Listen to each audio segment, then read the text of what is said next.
Alhamdulillahirrabbilalamin. Allahumma salli wa sallim ala sayyidina Muhammad wa ala alihi wa sahbihi ajma'in. Alhamdulillah, insyaAllah kita akan meneruskan pengajian di dalam kitab Fathul Qarib, yang mana kita masih berada dalam bab An-Nikah. Dan pada kali yang lepas kita telah membicarakan berkenaan dengan nafkah, iaitu nafkah yang diwajibkan bagi ibu bapa ke atas anak-anak, dan juga nafkah yang diwajibkan bagi anak-anak ke atas ibu bapa.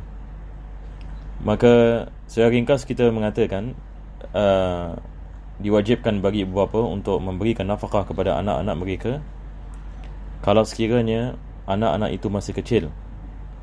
Kalau sekiranya anak-anak itu ini masih kecil dan mereka dalam keadaan kefakiran, yakni tidak ada wang ataupun pendapatan, ataupun anak-anak mereka misalan ada penyakit bagi mereka yang mana mereka tidak mampu bekerja, maka nafkah diwajibkan bagi ibu bapa ke atas anak-anak.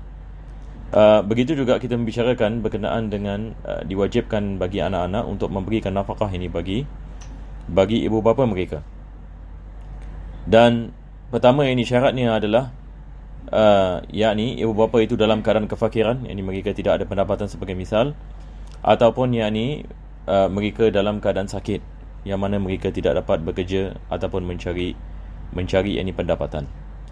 Ini yang kita telah membicarakan secara ringkas pada kali yang lepas. Begitu juga kita membicarakan berkenaan dengan nafaqatul raqiq wal bahaim. Penulis ini membicarakan yakni tentang nafkah ini bagi hamba sahaya dan juga bagi binatang ternakan. Jadi hamba sahaya, kalau sekiranya seorang itu mempunyai hamba, maka diwajibkan dia memberikan nafkah ini kepada hamba, dan dia adalah kadar kifayah. Seperti mana kita mengatakan kifayah ini maksudnya selagi mana kita memberikan makanan yang cukup ini baginya, ikut ini kepada adat ini satu negeri, dan begitu juga pakaian ini yang secukupnya, maka itu sudah mencukupi, dan tidak dibolehkan kita membebankan mereka dengan pekerjaan-pekerjaan yang mana mereka tidak mampu melaksanakannya. Dan begitu juga dengan masa, penulis ini mengatakan tidak dibolehkan kita membebankan mereka bekerja sepenuh masa, yakni kalau sekiranya mereka bekerja pada waktu siang, maka diberikan waktu malam ini sebagai waktu rehat. Kalau sekiranya mereka bekerja pada waktu malam, maka waktu siang itu adalah waktu rehat ini bagi mereka. Jadi insyaAllah pada hari ini kita akan meneruskan daripada situ, bagaimana penulis Al-Imam Ibn Qasim, beliau mengatakan wa dzakaran musannifu sabab ats-tsalitsa fi qawlihi, yakni penulis ini mengatakan ada sebab yang ketiga yakni dalam nafkah. Beliau mengatakan wa nafaqatu zaujatil mumakkinati min nafsiha wajibatun 'ala zauj. Ini adalah berkenaan dengan nafkah bagi isteri yang mumakkinah, yakni mumakkinah yakni membawa maksud isteri yakni yang dalam ketaatan suami. Isteri yang dalam ketaatan suami, bukan yang isteri yang nusyuz. Sebab seperti mana kita mengetahui, isteri yang nusyuz, maka tidak ada nafkah yang ke atasnya selama mana dia berada dalam keadaan nusyuz. Kalau sekiranya isteri dalam ketaatan suami, maka diwajibkan bagi suami untuk memberikan nafkah kepadanya. Hukumnya adalah wajib. Seperti mana penulis ini mengatakan di sini, wa nafaqatu zaujatil mumakkinati min nafsiha wajibatun 'ala zauji. Dia adalah wajib ini bagi suami. Walam makhtalafat nafaqatu zaujati bihasabi hali zauji bayyana al-musannifu dzalika. Dan disebabkan dia mengatakan nafkah ini berbeza daripada satu suami dengan suami yang lain, maka penulis ini akan memecahkan tentang perbezaan tersebut. Yang ini maksudnya ada suami yang kaya, ada yang miskin, ada yang sederhana. Jadi bagaimana kita nak mengetahui berapa banyak nafkah yang diwajibkan bagi seorang suami untuk memberikan kepada isterinya? Maka penulis Al-Imam Abu Syuja', yang ini matan ini Abu Syuja', yang ini menerangkan ini dengan mengatakan wahiyya muqaddaratun, yang ini nafkah bagi isteri dia adalah nafkah yang muqaddarah, yang ini maksudnya dia ditentukan. Berbeza dengan nafkah yang ini ke atas hamba sahaya, seperti mana kita mengatakan nafkah yang ini atas hamba sahaya dia adalah nafkah berdasarkan dengan kifayah, yakni selagi mana kita memberikan cukup, maka itu sudah memadai. Tetapi bagi isteri dia muqaddarah, yakni dia ada kadar yang tertentu. Dan ini adalah berkenaan dengan kalau sekiranya isteri itu membuat aduan kepada mahkamah. Tetapi kalau sekiranya isteri itu tidak membawa aduan dan dia reda atas apa yang diberikan oleh suami, maka tidak ada masalah. Tetapi hukum mahkam ini menerangkan kepada kita kalau sekiranya berlaku masalah, kalau si isteri pergi kepada mahkamah dan melakukan aduan yang suaminya tidak memberikan nafkah ataupun suaminya memberikan nafkah tetapi tidak cukup, maka Islam ini meletakkan kadar ini yang tertentu bagi apa yang dimaksudkan dengan nafkah yang mencukupi bagi yakni seorang isteri. Maka qadi akan lihat ini kepada hal keadaan suami. Ini yang beliau ini mengatakan, in kana zawju musiran, kalau sekiranya suami itu musir ini maksudnya orang ini yang berada ataupun ini orang ini yang kaya. Orang yang berada ataupun yang kaya. Wa yu'tabaru yasaruhu bi tulu'i fajri kulli yawm. Dan kita mengambil iktibar sama ada dia kaya ataupun miskin ataupun dia sederhana, balik ini kepada tiap-tiap hari waktu fajar. Yakni pada waktu fajar, pada tiap-tiap hari kita melihat ini kepada keadaan yakni seseorang. Dan ini adalah perkara yakni yang kita mengetahui, ada orang ini misalnya semalam ini dia kaya, keesokan harinya dia menjadi miskin. Jadi berkenaan dengan nafkah yang diwajibkan atas suami, dia balik ini kepada keadaan suami. Kalau dia orang yang kaya, dan kaya ini kita kira daripada waktu fajar. Sebab ini nafkah ini bagi isteri dikira pada tiap-tiap hari. Yakni kadar ni yakni berdasarkan ini dengan yakni nafkah tiap-tiap hari. Maka di sini penulis ini memberikan misal bagi tiap-tiap fajar. Dia mengatakan wa yu'tabaru yasaruhu bi tulu'i fajri kulli yawm famuddani min ta'amin wajibani alaihi kulla yawmin. Maka bagi suami yang kaya, maka diwajibkan dia memberikan 2 mud daripada makanan pokok bagi isteri. 2 mud yang bagi makanan pokok yang bagi isteri bagi tiap-tiap hari, ma'alailatihil mutaakhirati anhu li zaujatihi. Yang ini termasuk yang ini kepada hari yang ini keesoknya. Hari yang keesoknya, maka dia memberikan yang ini kepada isterinya 2 mud daripada makanan pokok. Jadi dia balik kepada apa yang penulis ini sebut ghalib min qutil balad. Kalau sekiranya sebuah negara itu makan beras, ini seperti mana kita di Singapura misalan, kita makan beras, maka wajib ini bagi suami ini untuk menyediakan ini makanan. Dan biasa kita di Singapura, kita beli ini beras ini misalan mungkin pada tiap-tiap bulan, ataupun kadang-kala kita membelinya 2 bulan sekali ataupun 3 bulan sekali. Jadi maksudnya yakni diwajibkan ini atas suami ini untuk menyediakan ini bagi isterinya makanan ini pokok di dalam yakni rumahnya, yang mana isterinya boleh memakannya pada hari-hari yang disebutkan tadi. Maka di sini penulis ini mengatakan 2 mud daripada makanan yakni pokok, yakni termasuk yakni kepada hari yang akan datang. Muslimatan kanat au zimmiyah, sama ada isteri itu seorang muslim ataupun zimmiyah, yang bukan yakni muslim, yakni seperti ahlul kitab ini sebagai misal. Diwajibkan yakni untuk memberikan nafkah walaupun ini isteri bukan yakni seorang muslim. Hurratan kanat au raqiqatan, sama ada dia adalah wanita yang merdeka ataupun wanita hamba. Kalau sekiranya seorang itu berkahwin dengan wanita hamba, begitu juga wajib dia memberikan nafkah ini kepada wanita hamba itu. Wal muddani min ghalibi qutiha, dan 2 mud yang ini adalah daripada ghalib qut. Ini seperti mana kita mengatakan daripada makanan pokok, makanan pokok. Wal muradu ghalibu qutil balad min hintatin aw sya'irin aw ghairihima, dan yang dimaksudkan penulis memberikan misal sama ada daripada hinta ataupun syair. Hinta ini adalah gandum, ataupun syair ini bali, ataupun selain daripadanya. Jadi ini berbeza daripada satu negeri dengan negeri yang lain. Kita di Singapura, di Malaysia, misalnya di Indonesia, kita memakan beras. Tapi kalau kita pergi di India misalnya, di sebelah north ini India, maka mereka tidak makan beras. Ini mereka makan gandum. Di sebahagian ini tempat yang lain, ini mungkin makanan pokok mereka berbeza. Jadi suami ini wajib ini memberikan ini kepada isteri, balik ini kepada makanan pokok yang dimakan ini di tempat tersebut. Hatta al-aqid, yakni sehingga kan yakni makanan yakni ibarat yakni seperti apa kita mengatakan yakni susu yang dipekatkan. Susu dipekatkan ini seperti cheese. Sebahagian dari negeri ini misalnya yakni mereka memakan makanan-makanan ini yakni tiap-tiap hari. Jadi mereka membekukan yakni susu Ya, ini biasa yang ini dimakan ahli badiah, seperti mana polis mengatakan orang Arab Badui ini misalan daripada makanan pokok mereka adalah mereka mengambil susu unta ataupun susu kambing, dan selepas itu ini mereka akan mengayaknya sehingga kan dia jadi ini seperti keju. Ini adalah yakni makanan ini pokok ini bagi mereka.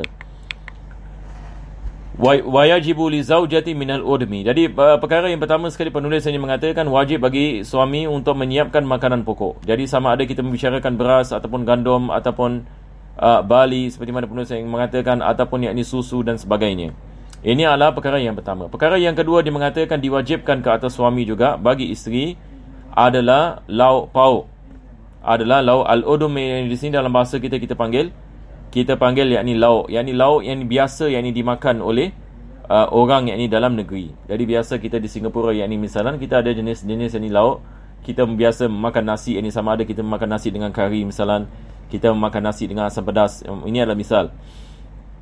Jadi balik pada keadaan tempat yang mana isteri itu tinggal di dalamnya. Wal kiswah. Perkara seterusnya juga wajib ini bagi suami untuk memberikan pakaian.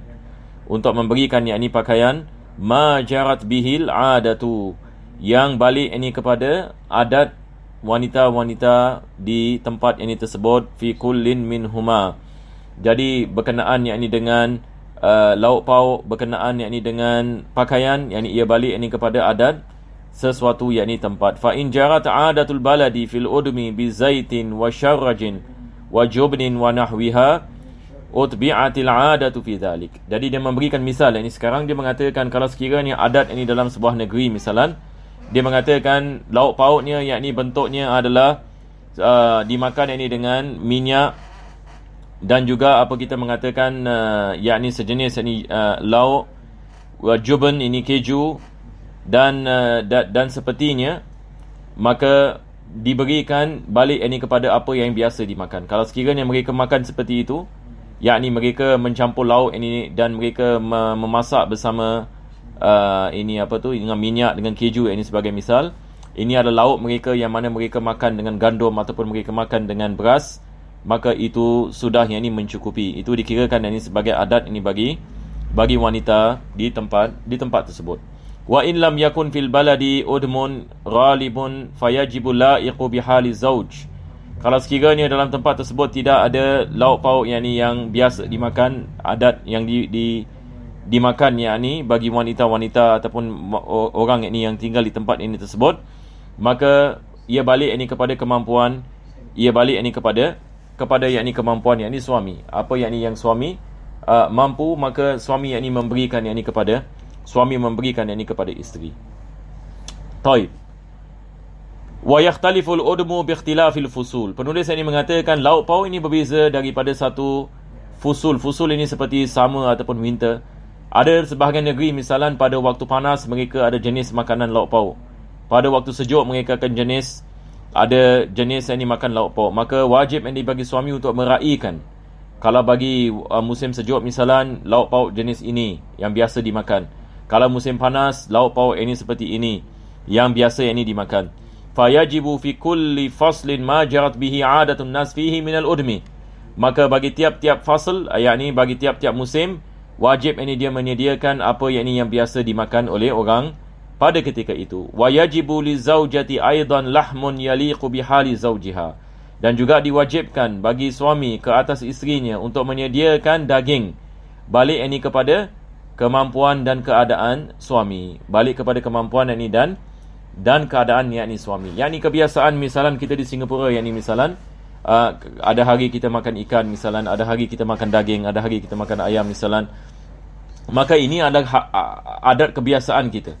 Kadang-kadang kita makan yakni misalan asam pedas, kadang-kadang kita makan kari yakni sebagai misal, biasa kita makan dengan nasi, dan kita biasa ada makan ini dengan sambal. Jadi dia adalah balik ini kepada kadar ini. Dia balik ini kepada kadar ini. Ada hari misalan makan nasi ayam dan sebagainya.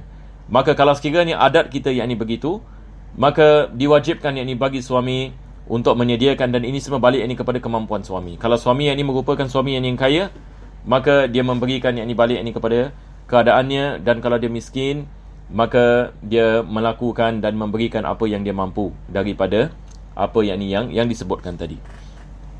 Jadi di sini ada beberapa perkara. Yang ini pertama sekali adalah berkenaan dengan makanan. Makanan kita ada makanan pokok, dan selepas itu kita ada lauk pauk, dan selepas itu kita ada pakaian. Ini semua adalah termasuk ini di dalam nafkah. Dan daripada makanan juga ini ada daging, ini balik ini kepada keadaan suami, seperti mana penulis mengatakan. Wa in jarat 'adatul baladi fil kiswati. Sekarang penulis akan membicarakan tentang pakaian pula.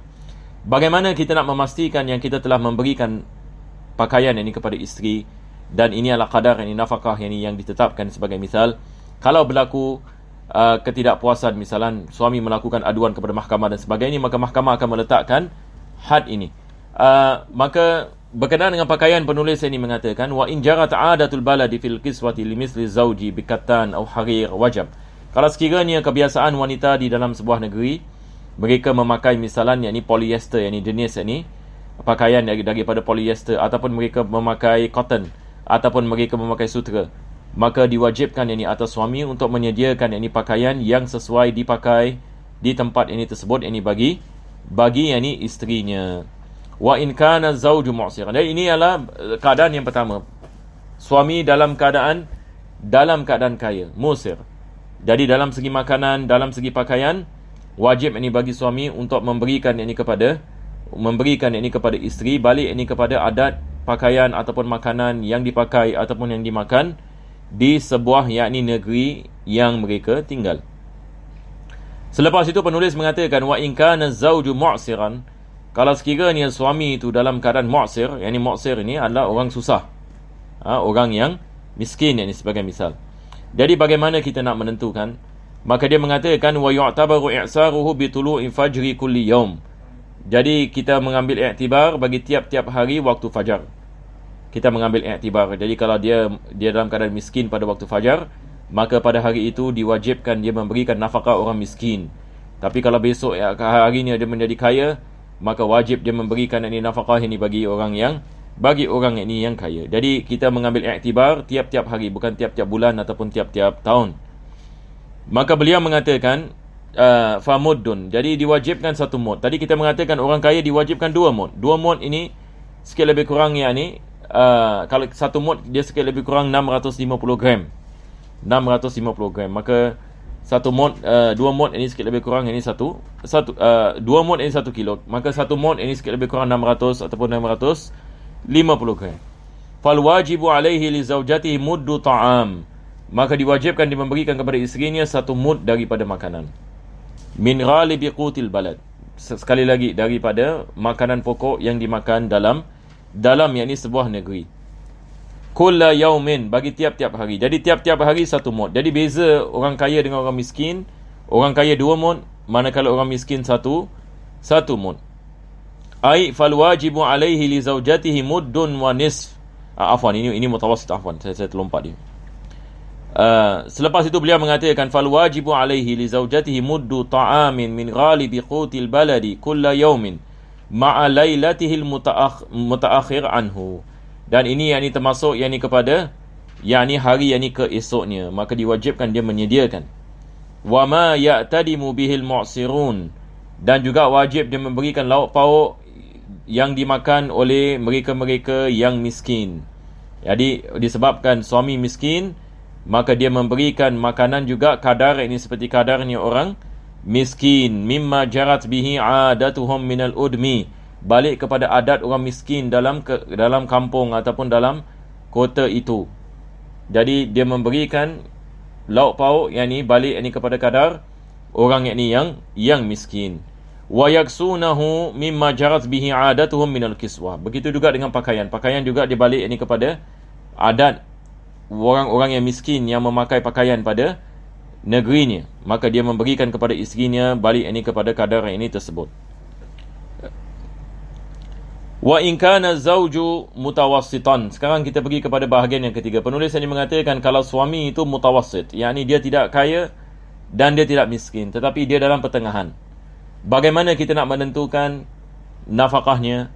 Maka penulis mengatakan wa yu'tabaru tawassutuhu bi tulu'i fajri kulli yawm ma'a lailatihi al-mutaakhirati anhu.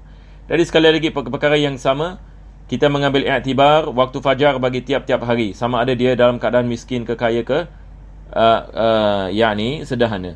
Dan wajib ini dia menyediakan yakni pada hari yang seterusnya. Nafkah bagi hari yang seterusnya ini bagi isteri. Dan selepas itu beliau mengatakan famuddun ai fal wajibu alaihi li zaujatihi muddun wa nisfun. Jadi bagi orang yang pertengahan ini, tidak terlalu kaya dan tidak terlalu miskin, maka dia adalah satu mud setengah. Satu mud setengah min ta'amin min ghalibi qutil balad. Ini sekali lagi ini dia balik kepada ghalib qutil balad. Jadi ini adalah istilah kita mengatakan makanan pokok yang biasa dimakan yakni oleh orang dalam sebuah negeri. Wa yajibu laha minal udmil al-wasatu wa minal kiswatil wasat. Daripada makanan yakni dia memberikan yakni pertengahan. Begitu juga yakni dengan lauk pauk yakni kadar yakni pertengahan. Dan begitu juga bagi pakaian juga dia memberikan pakaian yakni yang sederhana. Bukan yakni pakaian bagi orang yang kaya ataupun yang orang miskin, tapi yakni pakaian orang yang sederhana. Wa huwa ma baina ma yajibu 'alal musri wal mu'sir. Maka dia adalah jenis yakni pakaian di antara orang kaya dengan orang miskin. Di antara yakni orang kaya dengan orang miskin, sebab dia pertengahan. Dia mutawassit. Dia orang yakni yang pertengahan, tidak terlalu kaya dan tidak terlalu miskin. Wa yajibu 'ala zauji tamliku zaujatihi ta'am. Dan diwajibkan yakni bagi suami untuk memberikan milik yakni bagi isterinya makanan tersebut. Memberikan milik yakni bagi isterinya makanan tersebut. Jadi dia mengatakan di sini wa yajibu 'ala zauji tamliku zaujatihi ta'ama habban wa 'alaihi tahnuhu wa khubzuhu. Jadi setelah dia memberikan makanan tersebut yakni bagi isterinya. Jadi ini biasa yakni apa yang dilakukan adalah kita beli makanan misalan untuk 1 bulan. Untuk 2 bulan ini sebagai misal. Maka makanan yakni tersebut yakni diberikan yakni kepada isteri. Maka isteri memiliki yakni makanan ini. Jadi apa dia buat adalah tiap-tiap hari dia memakan daripada makanan tersebut. Maka ia sudah yakni menjadi miliknya. Berkenaan yakni dengan memasak gandum ataupun nasi dan sebagainya. Maka siapa yang sediakan? Maka di sini yakni penulis yakni mengatakan yang menyediakan, yang menguruskan bagi penyediaan yakni makanan juga adalah yakni suami. Jadi di sini yakni dia mengatakan wa alaihi tahnuhu wa khubzuhu. Maka di sini penulis yakni dia menerangkan yakni kepada kita memasak yakni makanan yakni tersebut dan menyediakan yakni makanan tersebut juga yakni merupakan ke atas yakni suami. Cuma yakni bezanya biasanya kita di Singapura ataupun di mana-mana yakni biasanya wanita yakni akan yakni masak makanan yakni yang dibeli yakni oleh suami yakni sebagai misal. Maka ini adalah kebiasaan kita. Yakni dia balik yakni apa ulama kita yakni mengatakan dia balik yakni kepada kita mengatakan yakni tolak ansur yakni di antara suami dan isteri. Kalau dalam bahasa Inggeris yang kita panggil mesti ada tolerance, yakni di antara suami dengan isteri. Dan juga kita ada perbezaan yakni mazhab ini berkenaan dengan perkara ini. Seperti mana yakni sebahagian mazhab ini mengatakan diwajibkan atas isteri untuk menyediakan, dan mereka mendalilkan Fatimah radhiyallahu anha yakni anak kepada Nabi SAW, yakni dikatakan beliau mengangkat air sehingga badan beliau bercalar. Maka para ulama kita sebahagian daripada mereka yakni mendalilkan dengan peristiwa ini dengan mengatakan yakni persiapan ini yakni kembali kepada isteri. Cuma ulama kita dalam mazhab Syafi'i ini mereka mengatakan itu adalah dalam bentuk toleransi, yakni isteri yakni menyediakan dan sebagainya. Dan pahalanya besar kalau wanita menanyakan tentang perkara ini, maka menyediakan makanan bagi ahli keluarga dan bagi suami dan khidmat ini kepada suami dan ahli keluarga itu adalah daripada ibadah. Cuma di sini kita mengatakan dia adalah kewajipan siapa kalau sekiranya berlaku persengketaan. Ini seperti mana kita mengatakan banyak kali, kalau sekiranya berlaku persengketaan, maka tanggungjawab ini siapa? Yang ini untuk menyediakan. Maka dalam mazhab Imam Syafi'i seperti mana kita lihat dalam kitab Fathul Qarib, yakni dia kembali kepada suami. Wa yajibu laha alatu aklin wa syurbin wa tabkhin. Dan begitu juga suami wajib untuk membeli alat-alat masak, makan dan minum. Yang ini seperti pinggan, mangkuk dan sebagainya. Wajib yang bagi suami yang ini untuk menyiapkan dan untuk membelinya. Wa yajibu laha maskanun yaliqu biha adatan, dan diwajibkan bagi isteri, suami wajib menyiapkan bagi isteri maskan, yakni tempat tinggal yang sesuai dengannya. Ini juga balik kepada adat kita di Singapura, yakni misalan, yakni rumah-rumah misalan balik kepada kemampuan suami. Kalau suami yakni ada kemampuan, maka suami yakni membeli yakni rumah ini yang sesuai bagi mereka tinggal di dalamnya. Wa in kanat mimma yukhdamu misluha fa alayhi ay az-zawj ikhdamuha bi hurratin aw amatin lahu aw amatin mustajaratin aw bil infaqi ala man sahiba zawjata min hurratin. Kalau sekiranya isteri yakni memerlukan yakni kepada khadam, maka suami juga yakni menyiapkan yakni khadam yakni bagi isteri. Kalau suami yakni ada kemampuan tersebut, sama ada khadam itu wanita yang merdeka ataupun wanita hamba ataupun hamba yang disewa. Yakni kalau zaman sekarang kita panggil maid misalan, yang disewa, yang dibayar. Ataupun yakni seseorang untuk menemani yakni suami isteri ni, misalnya kalau isterinya memerlukan yakni kepada menemaninya dalam berkhidmat yakni di dalam yakni rumahnya, kalau sekiranya dia takut yakni berseorangan dalam rumah dan sebagainya. Maka ini juga adalah daripada kewajipan yakni suami. Selepas itu ini penulis ini mengatakan wa in a'sara bi nafaqatiha. Jadi yang ketiga adalah yang seterusnya adalah kalau sekiranya suami itu miskin. Suami itu adalah dalam keadaan yang ini tidak mampu tidak mampu untuk memberikan nafkah. Dalam keadaan i'sar dia mengatakan. Kalau suami yang ini dalam keadaan susah misalnya, tidak dapat memberikan nafkah pada masa-masa yang akan datang, falahas sabru ala i'sarihi. Maka wajar bagi isteri ini untuk bersabar dahulu. Sebab ini adalah pada masa yang akan datang. Kita tak tahu, mungkin Allah SWT memberikan ini kepada suami kesenangan dan sebagainya. Wa tunfiqu ala nafsiha min maliha. Kalau sekiranya sampai ini kepada masanya dan suami tidak dapat memberikan nafkah dengan sebab-sebab yang tertentu, maka dianjurkan bagi isteri untuk sabar dahulu dan beliau mencari ini nafkah ataupun daripada wangnya sendiri. Au taqtaridu wa yasir ma anfaqathu dainan alaih.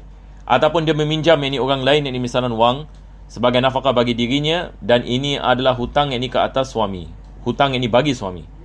Jadi suami yang ini hutang ini isteri. Kalau sekiranya dia dalam keadaan susah, dia tidak dapat memberikan nafkah, maka nafkah kalau sekiranya isteri keluar daripada duitnya sendiri ataupun isteri meminjam orang lain, maka ini adalah kewajipan suami untuk bayar balik kalau sekiranya dia sudah bukan dalam keadaan susah.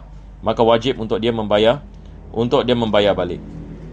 Wa yasiru ma anfaqathu dainan alaihi walaha faskhun nikah, dan dia juga ada pilihan ini untuk memfasahkan pernikahan.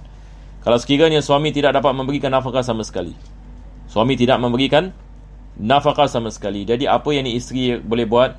Maka isteri boleh pergi ke mahkamah dan berbual dengan qadi dan mengatakan misalan suami saya tidak memberikan nafkah sekian-sekian lama misalan, maka qadi yang ini boleh melakukan fasakh. Ini fasakh ini adalah memutuskan pernikahan, dan ia tidak dikirakan sebagai talak.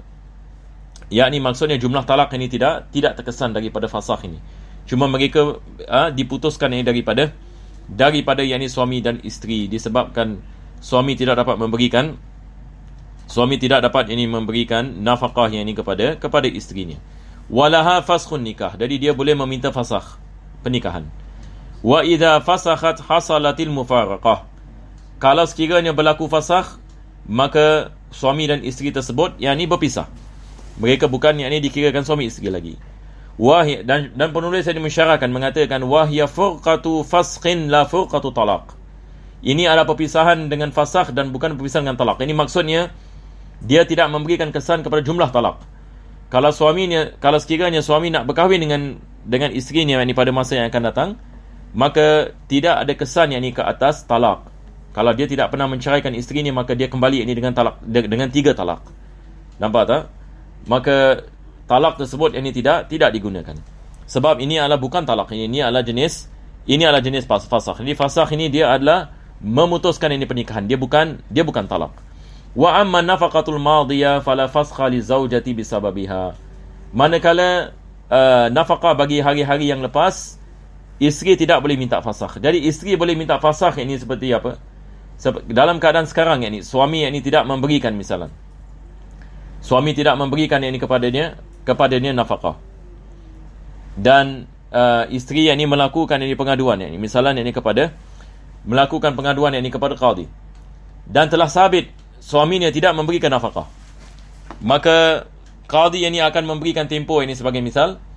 Apabila sampai ini kepada tempohnya dan didapati suaminya tetap tidak memberikan, maka qadi akan lihat ini kepada keadaan dan dia akan memberikan fasakh, maka berpisah ini suami dengan isteri. Wa kadzalika zauja faskhun nikah in a'sara zaujuha bis sadaqi qabla dukhuli biha, dan begitu juga bagi isteri boleh meminta fasakh sebelum berlakunya persetubuhan kalau sekiranya suami tidak membayar mas kahwin. Yani kalau suami dalam akad pernikahan mengatakan mas kahwinnya tunai, maka isteri boleh melarang yakni suami melakukan persetubuhan sehingga dia membayar mas kahwin. Sawa'un alimat yasarahu qabla al-aqdi am la, sama ada isteri itu mengetahui suami itu miskin sebelum akad nikah ataupun yakni tidak miskin, ini tidak menjadi syarat.